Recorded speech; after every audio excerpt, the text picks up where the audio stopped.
ગૌરી વ્રત નિમિત્તે ગજાનન સાઈ શક્તિ સેવા ટ્રસ્ટ દ્વારા દિવ્યાંગ બહેનોની દીકરીઓને લસ્સી અને ફરાળી વેફરનું વિતરણ.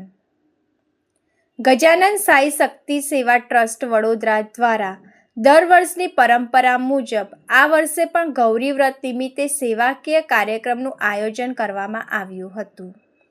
આ પ્રસંગે દિવ્યાંગ સખી સહેલી ટ્રસ્ટ સાથે સંકલન કરીને દિવ્યાંગ બહેનોની આશરે 60 દીકરીઓને લસ્સી તેમજ ફરાળી વેફરનું વિતરણ કરવામાં આવ્યું.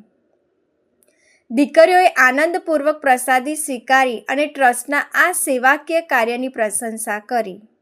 ઉલ્લેખનીય છે કે ગજાનન સાઈ શક્તિ સેવા ટ્રસ્ટ છેલ્લા 8 વર્ષથી વડોદરા શહેરમાં વિવિધ હિન્દુ તહેવારોની ઉજવણી સાથે જરૂરિયાતમંદ લોકો સુધી સેવા પહોંચાડવા માટે સતત કાર્યરત છે.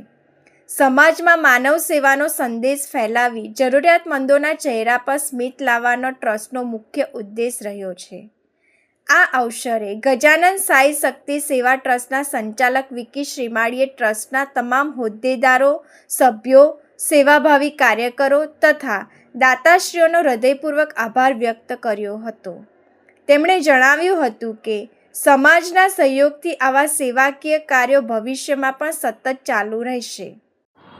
આજરોજ વડોદરાના મકરપુરા વિસ્તારની અંદર આવેલ દિવ્યાંગ સખી સહેલી ચેરિટેબલ ટ્રસ્ટ જે દિવ્યાંગ બહેનોનું આ જે ટ્રસ્ટ છે તેમના જે બાળકો છે, જેમની જે દીકરીઓ છે તેમને ગજાનન સાઈ શક્તિ સેવા ટ્રસ્ટ દ્વારા સતત 8મા વર્ષે અમે આજે લસ્સી વિતરણ અને ફરાળી વેફરનું વિતરણ કરેલું છે. અને ગજાનન સાઈ શક્તિ સેવા ટ્રસ્ટ દ્વારા જે આયોજન કરવામાં આવ્યું છે તેમાં દિવ્યાંગ સખી સહેલી ચેરિટેબલ ટ્રસ્ટના જે સંચાલક છે અમનદીપ મેમ કૌર, તેમના દ્વારા સહયોગથી જ આ કાર્યક્રમ સફળ રહ્યો છે. અને સાથે સાથે ગજાનન સાઈ શક્તિ સેવા ટ્રસ્ટના જે અમારા જેટલા દાતાઓ છે તેમનો પણ અમે આભાર માનીએ છીએ. અને આ વિતરણની અંદર 60 જેટલી બાળકીઓએ આજે આ ફરાળી લસ્સી અને વેફરનો લાભ લીધેલો છે.